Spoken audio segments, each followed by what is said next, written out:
बघा माझे shirt जॅकेटला match होते हा साप। आणि मी तुम्हाला ह्याची लिमिट दाखवते बघा। हा असं रात्रीचाच हा साप बाहेर फिरतो वगैरे।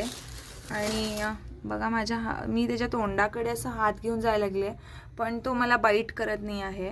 म्हणजे तुम्ही ह्याच्यावरून विचार करू शकता की हा किती शांत स्वभावाचा साप आहे। आणि गवत्या म्हणतात ह्याला, गवत्या साप हिरवा असतो। माझ्या शर्ट जॅकेटला तर पूर्ण मॅच व्हायला लागलाय। आणि हे डेपो ग्राउंडकडे एरिया येते आणि इकडे तर खूप व्हरायटीचे साप पहिला सुद्धा दिसलेत। आणि आत्ता थोडे कमी असू शकतात, कारण की झाडी कट केलेली आहे, जे खूप चुकीचं आहे। आणि त्याच्यामुळे बाहेर सुद्धा मग साप अशी येऊ शकतात।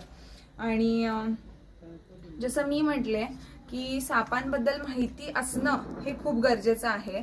कोणता साप आहे, विषारी आहे की नाही, आणि किती शांत स्वभावाचा साप, म्हणजे शांत स्वभावाचे साप सुद्धा आहेत।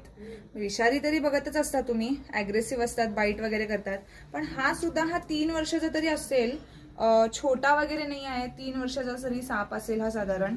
आणि इतका शांत, मी त्याला हाताकडे सुद्धा म्हणजे तोंडाकडे सुद्धा मी पकडून तुम्हाला दाखवले। तर हे बघा, ह्याचं लिमिट दाखवायला लागले, मी काही स्टंट करत नाही आहे।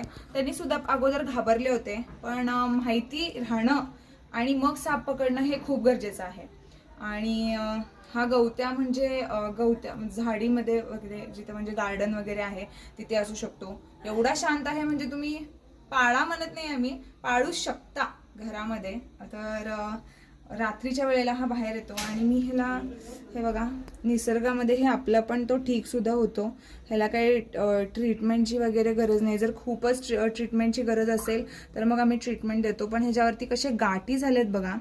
आणि हा तरी असा शांत दिसायला लागला, ह्याच्यामुळेच असं नाही, हा असाच शांत असतो। आणि राग आला तर अंग वगैरे फुगवतो, नागासारखं थोडंसं ऍक्ट करतो आणि मग बाईट करायला येतो, पण बाईट सुद्धा रेअरली करतो, म्हणजे असं बाईट नाही करत। तर कसा वाटला व्हिडिओ नक्की सांगा, लाईक, शेअर आणि कमेंट पण जरूर करा। आणि माझ्या जॅकेटची खूप मॅच व्हायला लागलं हे बघा।